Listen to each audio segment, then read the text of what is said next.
नमस्कार दोस्तों, स्वागत है आपका वनडे एग्जाम सेंटर में। दोस्तों, आज के वीडियो में हम लोग बीए फोर्थ सेमेस्टर सोशियोलॉजी का जो पेपर है जिसका नाम है social problems and issues of development in India, यानी भारत में सामाजिक समस्याएं एवं विकास के मुद्दे, इससे संबंधित 100 महत्वपूर्ण बहुविकल्पी प्रश्नों की प्रैक्टिस करेंगे। आपको बता दें कि हमारा चौथा प्रैक्टिस सेट है। इसके पहले हम लोगों ने 100 प्रश्नों के 3 और प्रैक्टिस सेट कर लिए हैं। अगर आपने उसको नहीं देखा है तो आप हमारे प्लेलिस्ट में जाकर के देख सकते हैं। चलिए बिना देर के प्रश्नों की प्रैक्टिस शुरू करते हैं। आपका पहला प्रश्न है, किसने कहा है कि विचलन वह व्यवहार है जो सामाजिक मानदंडों का उल्लंघन करता है? तो यह जो कथन है ये इलियट और मेरिल के द्वारा कहा गया है। बी ऑप्शन आपका पहले का सही हो जाएगा। दूसरा प्रश्न है, सफेद पोश अपराध की अवधारणा सबसे पहले किसने दी? तो सफेद पोश अपराध की जो अवधारणा है वो एडविन सदरलैंड के द्वारा दिया गया था। बी ऑप्शन आपका दूसरे का सही हो जाएगा। तीसरा प्रश्न देख लेते हैं। इसमें आपसे पूछा गया है कि बाल अपराध की अधिकतम आयु सामान्यतः भारत में क्या है? तो सामान्यतः अधिकतम आयु जो बाल अपराध की है भारत में वो 18 वर्ष है। सी ऑप्शन आपका तीसरे का सही हो जाएगा। आगे बढ़ते हैं, चौथा प्रश्न देख लेते हैं। इसमें आपसे पूछा गया है कि एनोमी का सिद्धांत किसने विकसित किया? तो एनोमी का जो सिद्धांत है वो एमिल दुर्खीम के द्वारा विकसित किया गया था। बी ऑप्शन आपका चौथे का सही हो जाएगा। पांचवा प्रश्न देख लेते हैं। इसमें आपसे पूछा गया है कि लेबलिंग थ्योरी किससे संबंधित है? तो लेबलिंग थ्योरी जो है वो हार्वर्ड बेकर से संबंधित है। ए ऑप्शन आपका पांचवे का सही हो जाएगा। छठा प्रश्न देख लेते हैं। इसमें आपसे पूछा गया है कि एक उच्च सामाजिक पद पर आसीन व्यक्ति द्वारा अपने व्यवसाय के दौरान किया गया अपराध कहलाता है, यानी कि क्या कहलाता है आपसे पूछा गया है? तो श्वेत वसन अपराध कहलाता है। बी ऑप्शन आपका छठवें का सही हो जाएगा। सातवां प्रश्न है, मर्टन के अनुसार साधनों को नकारना लेकिन साध्यों को स्वीकार करना क्या कहलाता है? तो नवाचार कहलाता है। बी ऑप्शन आपका सातवें का सही हो जाएगा। आठवां प्रश्न देख लेते हैं। इसमें आपसे पूछा गया है कि द प्रोफेशनल थीफ पुस्तक के लेखक कौन है? तो इस पुस्तक के लेखक जो है एडविन सदरलैंड है। ए ऑप्शन आपका आठवें का सही हो जाएगा। नवां प्रश्न देख लेते हैं। इसमें आपसे पूछा गया है कि अपराध शास्त्र का जनक किसे माना जाता है? तो अपराध शास्त्र का जनक जो है सीजर लोम्ब्रोसो को माना जाता है। बी ऑप्शन आपका 9वें का सही हो जाएगा। 10वां प्रश्न है, सदरलैंड ने श्वेत वसन अपराध के लिए किसे मुख्य कारक माना? तो सदरलैंड ने श्वेत वसन अपराध का जो मुख्य कारण माना हुआ है वो विभेदक साहचर्य को माना हुआ है। सी ऑप्शन आपका 10वें का सही हो जाएगा। 11 नंबर प्रश्न देख लेते हैं। इसमें आपसे पूछा गया है कि आईटी एक्ट मुख्य रूप से किस अपराध को रोकने के लिए बना है? तो आईटी एक्ट जो 2000 है वो मुख्य रूप से साइबर अपराध को रोकने के लिए बना हुआ है। बी ऑप्शन आपका 11 का सही हो जाएगा। आगे बढ़ते हैं, 12 नंबर प्रश्न है, दुर्खीम ने ली सुसाइड में आत्महत्या के कितने प्रकार बताए हैं? तो दुर्खीम ने ली सुसाइड में आत्महत्या के कुल 4 प्रकार बताए हुए हैं। सी ऑप्शन आपका 12 का सही हो जाएगा। 13 नंबर प्रश्न देख लेते हैं। परार्थवादी आत्महत्या का उदाहरण क्या है? तो परार्थवादी आत्महत्या का उदाहरण है सती प्रथा या जौहर। बी ऑप्शन आपका 13 का सही हो जाएगा। आगे बढ़ते हैं, 14 नंबर प्रश्न है। इसमें आपसे पूछा गया है कि narcotic drugs and psychotropic substance act कब पारित हुआ? कब यह एक्ट पारित हुआ था? तो यह एक्ट जो है 1985 में पारित हुआ था। बी ऑप्शन आपका 14 का सही हो जाएगा। 15 नंबर प्रश्न देख लेते हैं। भ्रष्टाचार निवारण अधिनियम किस वर्ष लागू किया गया? तो भ्रष्टाचार निवारण अधिनियम जो है 1988 में लागू किया गया था। ए ऑप्शन आपका 15 का सही हो जाएगा। 16 नंबर प्रश्न देख लेते हैं। साइबर स्टॉकिंग क्या है? साइबर स्टॉकिंग जो है इंटरनेट पर किसी का पीछा करना या परेशान करना साइबर स्टॉकिंग कहलाता है। बी ऑप्शन आपका 16 का सही हो जाएगा। 17 नंबर प्रश्न है, भारत में लोकपाल और लोकायुक्त अधिनियम कब पारित हुआ? तो भारत में लोकपाल और लोकायुक्त अधिनियम जो है 2013 में पारित हुआ था। बी ऑप्शन आपका 17 का सही हो जाएगा। 18 नंबर प्रश्न देख लेते हैं। इसमें आपसे पूछा गया है कि आतंकवाद का मुख्य उद्देश्य क्या होता है? तो आतंकवाद का जो मुख्य उद्देश्य है वो राजनीतिक या वैचारिक भय फैलाना है। ए ऑप्शन आपका 18 का सही हो जाएगा। 19 नंबर प्रश्न है, जब व्यक्ति समाज से बहुत अधिक घुल मिल जाता है तो वह कौन सी आत्महत्या करता है?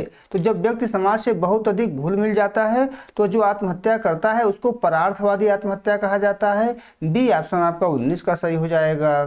20 नंबर प्रश्न देख लेते हैं। फिशिंग किस प्रकार का अपराध है? तो फिशिंग जो है साइबर अपराध माना जाता है। बी ऑप्शन आपका 20वें का सही हो जाएगा। आगे बढ़ते हैं। 21 नंबर प्रश्न है, निरपेक्ष गरीबी की अवधारणा किस पर आधारित है? तो निरपेक्ष गरीबी की जो अवधारणा है वो जो है न्यूनतम बुनियादी आवश्यकताओं पर आधारित है। सी ऑप्शन आपका 21 का सही हो जाएगा। 22 नंबर प्रश्न देख लेते हैं। भारतीय संविधान का कौन सा अनुच्छेद अस्पृश्यता का अंत करता है? तो अनुच्छेद 17 जो है अस्पृश्यता का अंत करता है। बी ऑप्शन आपका 22 का सही हो जाएगा। 23 नंबर प्रश्न देख लेते हैं। कास्ट इन मॉडर्न इंडिया पुस्तक किसने लिखी? तो यह जो पुस्तक है एम.एन. श्रीनिवास के द्वारा लिखा गया है। बी ऑप्शन आपका 23 का सही हो जाएगा। 24 नंबर प्रश्न है, क्षेत्रवाद का मुख्य कारण क्या है? तो क्षेत्रवाद का मुख्य कारण है आर्थिक असंतुलन, भाषाई प्रेम, सांस्कृतिक पहचान। 24 का डी ऑप्शन आपका सही हो जाएगा। आगे बढ़ते हैं। 25 नंबर प्रश्न है, धार्मिक कट्टरता का परिणाम क्या होता है? तो धार्मिक कट्टरता का परिणाम होता है सांप्रदायिकता। बी ऑप्शन आपका 25 का सही हो जाएगा। आगे बढ़ते हैं। 26 नंबर प्रश्न है, मंडल आयोग का संबंध किससे है? तो मंडल आयोग का जो संबंध है वो पिछड़ी जातियों से है, जिसको ओबीसी कहा जाता है। तो सी ऑप्शन आपका 26 का सही हो जाएगा। 27 नंबर प्रश्न है, भारत में अल्पसंख्यक का दर्जा किस आधार पर दिया जाता है? तो भारत में अल्पसंख्यक का जो दर्जा है वो धर्म और भाषा के आधार पर दिया जाता है। सी ऑप्शन आपका 27 का सही हो जाएगा। 28 नंबर प्रश्न देख लेते हैं।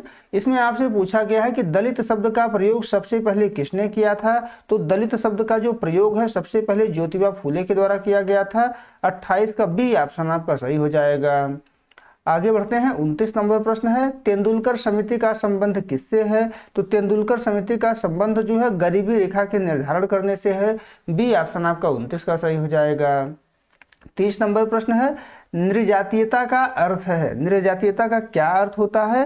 तो 30 का बी ऑप्शन ए ऑप्शन आपका सही हो जाएगा। सामान्य सांस्कृतिक विरासत नृजातीयता कहलाता है।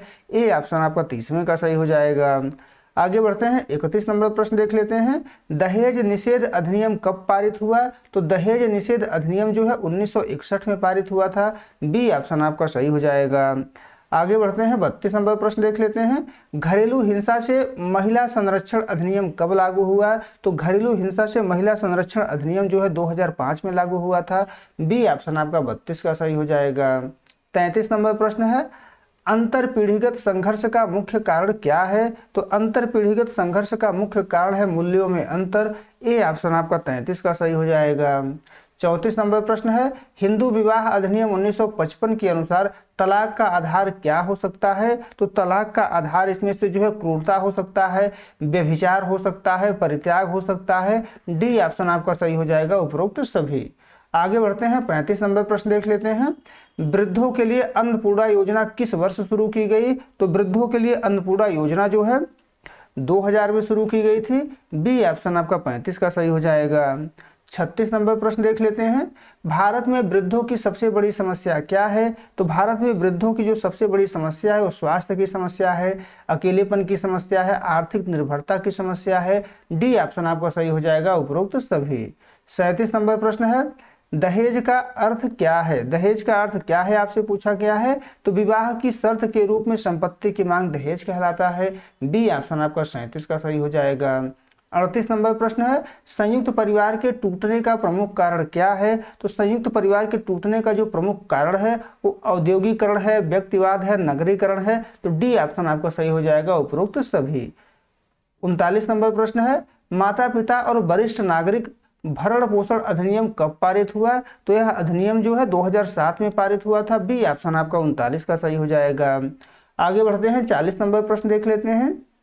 इसमें आपसे पूछा गया है कि घरेलू हिंसा में शामिल है, घरेलू हिंसा में क्या क्या शामिल है? तो शारीरिक शोषण, मानसिक शोषण, आर्थिक शोषण, ये सभी जो है घरेलू हिंसा में शामिल होता है। तो डी ऑप्शन आपका सही हो जाएगा, उपरोक्त सभी। आगे बढ़ते हैं। 41 नंबर प्रश्न है, मानव विकास सूचकांक की अवधारणा किसने दी? तो मानव विकास सूचकांक की जो अवधारणा है वो महबूल उल हक के द्वारा दिया गया था। बी ऑप्शन आपका 41 का सही हो जाएगा। 42 नंबर प्रश्न है, आर्थिक विकास का अर्थ है, आर्थिक विकास का अर्थ होता है उत्पादन में वृद्धि के साथ गुणात्मक परिवर्तन। सी ऑप्शन आपका 42 का सही हो जाएगा। 43 नंबर प्रश्न देख लेते हैं। इसमें आपसे पूछा गया है कि सामाजिक विकास का मुख्य संकेतक क्या है? तो सामाजिक विकास का मुख्य संकेतक है साक्षरता दर, स्वास्थ्य सुविधाएं, लैंगिक समानता। डी ऑप्शन आपका 43 का सही हो जाएगा। 44 नंबर प्रश्न है, यूएनडीपी का पूर्ण रूप क्या है? तो यूएनडीपी का पूर्ण रूप होता है United Nations Development Programme. A option आपका 44 का सही हो जाएगा। 45 नंबर प्रश्न है, सतत विकास का अर्थ है। सतत विकास का अर्थ क्या है? तो भविष्य की पीढ़ी की आवश्यकताओं से समझौता किए बिना वर्तमान का विकास जो है सतत विकास कहलाता है। बी ऑप्शन आपका 45 का सही हो जाएगा। आगे बढ़ते हैं, 46 नंबर प्रश्न है, मानव विकास सूचकांक के 3 आयाम क्या हैं? तो मानव विकास सूचकांक के जो 3 आयाम हैं वो शिक्षा, स्वास्थ्य और आय है। ए ऑप्शन आपका 46 का सही हो जाएगा। 47 नंबर प्रश्न है, किसने कहा कि विकास एक बहुआयामी प्रक्रिया है? तो यह जो कथन है ये माइकल टूडारो के द्वारा कहा गया है। ए ऑप्शन आपका 47 का सही हो जाएगा। 48 नंबर प्रश्न देख लेते हैं, आर्थिक वृद्धि और आर्थिक विकास में क्या अंतर है? तो आर्थिक वृद्धि और आर्थिक विकास में जो अंतर है, वृद्धि मात्रात्मक है, विकास जो है गुणात्मक है। ए ऑप्शन आपका 48 का सही हो जाएगा। 49 नंबर प्रश्न देख लेते हैं, इसमें आपसे पूछा गया है कि the stages of economic growth पुस्तक किसने लिखी? तो यह जो पुस्तक है यह जो है डब्ल्यू रोस्टोव के द्वारा लिखा गया है। बी ऑप्शन आपका 49 का सही हो जाएगा। 50 नंबर प्रश्न है, विकास का ट्रिकल डाउन सिद्धांत क्या कहता है? तो विकास का जो ट्रिकल डाउन सिद्धांत है ये ऊपर से नीचे की ओर लाभ पहुंचाना कहता है। ए ऑप्शन आपका 50 का सही हो जाएगा। 51 नंबर प्रश्न देख लेते हैं, रोस्टोव के अनुसार आर्थिक विकास की कितनी अवस्थाएं हैं? तो रोस्टोव के अनुसार आर्थिक विकास की कुल जो है 5 अवस्थाएं हैं। सी ऑप्शन आपका 51 का सही हो जाएगा। 52 नंबर प्रश्न देख लेते हैं, निर्भरता सिद्धांत के प्रमुख विचारक कौन हैं? तो निर्भरता सिद्धांत के प्रमुख विचारक जो है आंद्रे गुंडर फ्रैंक हैं। ए ऑप्शन आपका 52 का सही हो जाएगा। 53 नंबर प्रश्न देख लेते हैं, इसमें आपसे पूछा गया है कि केंद्र परिधि मॉडल किसने दिया? तो केंद्र परिधि मॉडल जो है समीर अमीन, केंद्र परिधि मॉडल जो है समीर अमीन, इमानुअल वालस्टीन, एजी फ्रैंक, इन तीनों के द्वारा दिया गया है। डी ऑप्शन आपका 53 का सही हो जाएगा, उपरोक्त सभी। आगे बढ़ते हैं, 54 नंबर प्रश्न देख लेते हैं, डेनियल लर्नर ने आधुनिकीकरण के लिए किसे महत्वपूर्ण माना? तो डेनियल लर्नर ने आधुनिकीकरण के लिए जो है संचार और सहानुभूति को आवश्यक माना है, महत्वपूर्ण माना हुआ है। तो बी ऑप्शन आपका 54 का सही हो जाएगा। आगे बढ़ते हैं, 55 नंबर प्रश्न देख लेते हैं, इसमें आपसे पूछा गया है कि नील स्मेल्सर ने विकास को किस रूप में देखा? तो नील स्मेल्सर ने विकास को जो है संरचनात्मक विभेदीकरण के रूप में देखा है। ए ऑप्शन आपका 55 का सही हो जाएगा। 56 नंबर प्रश्न है, अधिशेष मूल्य की अवधारणा किसने दी? तो अधिशेष मूल्य की जो अवधारणा है वो कार्ल मार्क्स के द्वारा दिया गया है। बी ऑप्शन आपका 56 का सही हो जाएगा। 57 नंबर प्रश्न है, वैश्वीकरण का अर्थ है। वैश्वीकरण का क्या अर्थ है? तो विश्व की अर्थव्यवस्थाओं का एकीकरण वैश्वीकरण कहलाता है। बी ऑप्शन आपका 57 का सही हो जाएगा। 58 नंबर प्रश्न है, अल्प विकास का मुख्य कारण क्या है? तो अल्प विकास का जो मुख्य कारण है वो विकसित देशों द्वारा शोषण है। बी ऑप्शन आपका 58 का सही हो जाएगा। 59 नंबर प्रश्न देख लेते हैं, इसमें आपसे पूछा गया है कि अनइक्वल डेवलपमेंट पुस्तक के लेखक कौन है? तो इस पुस्तक के लेखक जो है समीर अमीन है। ए ऑप्शन आपका 59 का सही हो जाएगा। 60 नंबर प्रश्न देख लेते हैं, टेक ऑफ अवस्था का वर्णन किस सिद्धांतकार ने किया है? तो टेक ऑफ अवस्था का जो वर्णन है वो रोस्टोव के द्वारा किया गया है। बी ऑप्शन आपका 60 का सही हो जाएगा। 61 नंबर प्रश्न देख लेते हैं, इसमें आपसे पूछा गया है कि आधुनिकीकरण का पश्चिमीकरण से क्या संबंध है? तो 61 का बी ऑप्शन सही हो जाएगा। आधुनिकीकरण एक व्यापक प्रक्रिया है, पश्चिमीकरण एक हिस्सा हो सकता है। बी ऑप्शन आपका 61 का सही हो जाएगा। 62 नंबर प्रश्न है, समीर अमीन का संबंध किस विचारधारा से है? तो समीर अमीन का जो संबंध है वो नव मार्क्सवादी विचारधारा से है। बी ऑप्शन आपका 62 का सही हो जाएगा। 63 नंबर प्रश्न देख लेते हैं, इसमें पूछा गया है कि वैश्वीकरण के दौर में ग्लोकल का क्या अर्थ है? तो ग्लोकल का अर्थ होता है वैश्विक और स्थानीय का मिश्रण। सी ऑप्शन आपका 63 का सही हो जाएगा। 64 नंबर प्रश्न है, वर्ड सिस्टम थ्योरी के प्रतिपादक कौन है? तो इस थ्योरी के प्रतिपादक जो है इमैनुअल वालरस्टीन को माना जाता है। ए ऑप्शन आपका 64 का सही हो जाएगा। 65 नंबर प्रश्न देख लेते हैं, the passing of traditional society पुस्तक के लेखक हैं, कौन है इसके लेखक? तो डेनियल लर्नर माने जाते हैं इसके लेखक। ए ऑप्शन आपका 65 का सही हो जाएगा। 66 नंबर प्रश्न है, भारत में कृषि संकट का प्रमुख लक्षण क्या है? तो भारत में कृषि संकट का जो प्रमुख लक्षण है वो किसानों की आत्महत्या है, ऋणग्रस्तता है, फसल की कम कीमत है। तो 66 का डी ऑप्शन आपका सही हो जाएगा, उपरोक्त सभी। आगे बढ़ते हैं, 67 नंबर प्रश्न है। इसमें आपसे पूछा गया है कि प्रच्छन्न बेरोजगारी मुख्य रूप से किस क्षेत्र में पाई जाती है। तो प्रच्छन्न बेरोजगारी जो है कृषि के क्षेत्र में पाई जाती है। बी ऑप्शन आपका 67 का सही हो जाएगा। 68 नंबर प्रश्न है, कुशल बेरोजगारी का अर्थ है। कुशल बेरोजगारी का अर्थ होता है शिक्षित और प्रशिक्षित होने के बावजूद काम न मिलना। डी ऑप्शन आपका 68 का सही हो जाएगा। 69 नंबर प्रश्न है, मानव संसाधन विकास का मुख्य उद्देश्य क्या है। तो मानव संसाधन विकास का मुख्य उद्देश्य है लोगों के कौशल और ज्ञान में वृद्धि करना। बी ऑप्शन आपका 69 का सही हो जाएगा। 70 नंबर प्रश्न है, इसमें आपसे पूछा गया है कि एमएसएमई का पूर्ण रूप क्या है। तो इसका पूर्ण रूप होता है micro small and medium enterprises. A option आपका 70 का सही हो जाएगा। 71 नंबर प्रश्न देख लेते हैं। इसमें आपसे पूछा गया है कि भारत में हरित क्रांति के जनक कौन हैं। तो भारत में हरित क्रांति के जनक एमएस स्वामीनाथन माने जाते हैं। ए ऑप्शन आपका 71 का सही हो जाएगा। 72 नंबर प्रश्न है, कौशल भारत मिशन कब शुरू हुआ। तो कौशल भारत मिशन जो है 2015 में शुरू हुआ था। बी ऑप्शन आपका 72 का सही हो जाएगा। 73 नंबर प्रश्न है, बेरोजगारी मापने की सामान्य स्थिति विधि के संदर्भ में समय क्या होता है। तो इसका जो समय होता है वो 1 वर्ष होता है। 73 का सी ऑप्शन आपका सही हो जाएगा। आगे बढ़ते हैं, 74 नंबर प्रश्न देख लेते हैं। इसमें आपसे पूछा गया है कि मानव पूंजी में निवेश का अर्थ है। तो मानव पूंजी में निवेश का अर्थ होता है शिक्षा और स्वास्थ्य पर व्यय करना। बी ऑप्शन आपका 74 का सही हो जाएगा। 75 नंबर प्रश्न है, किस बेरोजगारी में व्यक्ति को उसकी क्षमता से कम स्तर का काम करना पड़ता है। तो 75 का ए ऑप्शन सही हो जाएगा। इसको अल्प बेरोजगारी कहते हैं। ए ऑप्शन आपका 75 का सही हो जाएगा। 76 नंबर प्रश्न है, चिपको आंदोलन का संबंध किससे है। तो चिपको आंदोलन का जो संबंध है वो पर्यावरण के संरक्षण से है। बी ऑप्शन आपका 76 का सही हो जाएगा। 77 नंबर प्रश्न है, ग्लोबल वार्मिंग के लिए मुख्य रूप से कौन सी गैस जिम्मेदार है। तो ग्लोबल वार्मिंग के लिए मुख्य रूप से कार्बन डाइऑक्साइड जिम्मेदार है। बी ऑप्शन आपका 77 का सही हो जाएगा। आगे बढ़ते हैं, 78 नंबर प्रश्न देख लेते हैं। इसमें आपसे पूछा गया है कि विकास के कारण होने वाला विस्थापन क्या है। तो विकास के कारण होने वाला विस्थापन जो है बांध, सड़क या उद्योग के कारण लोगों को जबरन हटाना है। सी ऑप्शन आपका 78 का सही हो जाएगा। 79 नंबर प्रश्न है, पुनर्वास और पुनर्स्थापना नीति का उद्देश्य क्या है। तो इस नीति का जो उद्देश्य है वो विस्थापितों को घर और आजीविका के साधन प्रदान करना है। बी ऑप्शन आपका 79 का सही हो जाएगा। 80 नंबर प्रश्न है, ओजोन परत में छेद का मुख्य कारण क्या है। तो ओजोन परत में छेद का जो मुख्य कारण है वो जो है CFC है, जिसको क्लोरोफ्लोरोकार्बन कहते हैं। बी ऑप्शन आपका 80 का सही हो जाएगा। 81 नंबर प्रश्न देख लेते हैं, सतत विकास लक्ष्य की संख्या कितनी है। तो सतत विकास लक्ष्य की जो संख्या है वो कुल 17 है। सी ऑप्शन आपका 81 का सही हो जाएगा।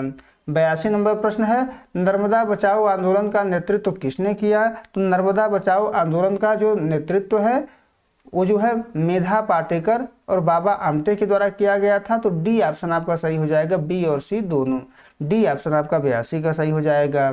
83 नंबर प्रश्न देख लेते हैं। इसमें आपसे पूछा गया है कि पर्यावरण संरक्षण अधिनियम किस वर्ष पारित हुआ। तो पर्यावरण संरक्षण अधिनियम जो है 1986 में पारित हुआ था। सी ऑप्शन आपका 83 का सही हो जाएगा। 84 नंबर प्रश्न है, ग्रीन हाउस प्रभाव का परिणाम क्या है। तो ग्रीन हाउस प्रभाव का जो परिणाम है वो तापमान में वृद्धि है। बी ऑप्शन आपका 84 का सही हो जाएगा।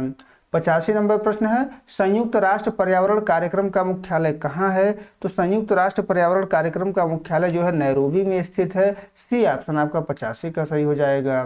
86 नंबर प्रश्न है, साइलेंट स्प्रिंग पुस्तक जिसने पर्यावरण आंदोलन को गति दी किसने लिखी। तो यह जो पुस्तक है वो रेचल कार्सन के द्वारा लिखा गया है। ए ऑप्शन आपका 86 का सही हो जाएगा।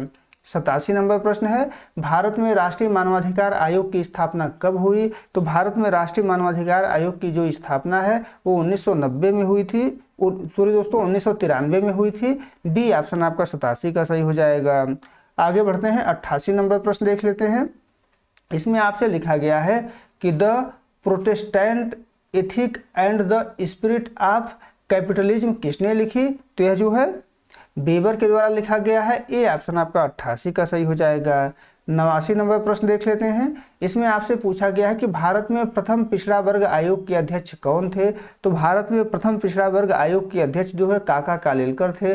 बी ऑप्शन आपका 89 का सही हो जाएगा।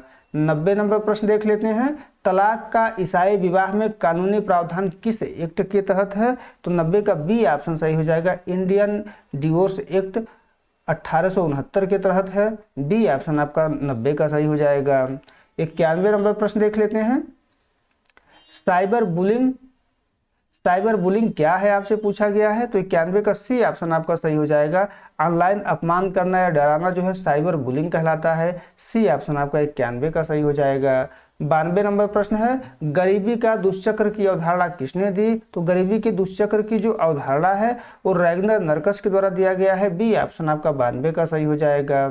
93 नंबर प्रश्न है, स्वर्ण जयंती ग्राम स्वरोजगार योजना अब किस नाम से जानी जाती है? तो यह जो योजना है अब जो है NRLM के नाम से जानी जाती है। 93 का ए ऑप्शन आपका सही हो जाएगा। 94 नंबर प्रश्न है, विस्थापन से सबसे अधिक प्रभावित वर्ग कौन सा होता है? तो विस्थापन से सबसे अधिक प्रभावित वर्ग जो होता है वो जो है जनजाति और गरीब लोग होते हैं। बी ऑप्शन आपका 94 का सही हो जाएगा। 95 नंबर प्रश्न देख लेते हैं, इसमें आपसे पूछा गया है कि पेरिस जलवायु समझौता का मुख्य लक्ष्य क्या है? तो पेरिस जलवायु समझौता का मुख्य लक्ष्य है वैश्विक तापमान में वृद्धि को 2 सेल्सियस तक कम करना। ए ऑप्शन आपका सही हो जाएगा। आगे बढ़ते हैं, 96 नंबर प्रश्न देख लेते हैं, भारत में सूचना का अधिकार कब लागू हुआ? तो भारत में सूचना का अधिकार जो है 2005 में लागू हुआ था। बी ऑप्शन आपका 96 का सही हो जाएगा। 97 नंबर प्रश्न देख लेते हैं, इसमें आपसे पूछा गया है कि सतत विकास के लिए ब्रंटलैंड कमीशन की रिपोर्ट का नाम क्या था? तो ब्रंटलैंड कमीशन के रिपोर्ट का जो नाम था वो हमारा साझा भविष्य था। ए ऑप्शन आपका 97 का सही हो जाएगा। 98 नंबर प्रश्न देख लेते हैं, इसमें आपसे पूछा गया है कि सफेदपोश अपराधियों के लिए सजा कम क्यों होती है? तो सफेदपोश अपराधियों के लिए सजा कम इसलिए होती है क्योंकि उनके पास प्रभाव और कानूनी संसाधन होते हैं। बी ऑप्शन आपका 98 का सही हो जाएगा।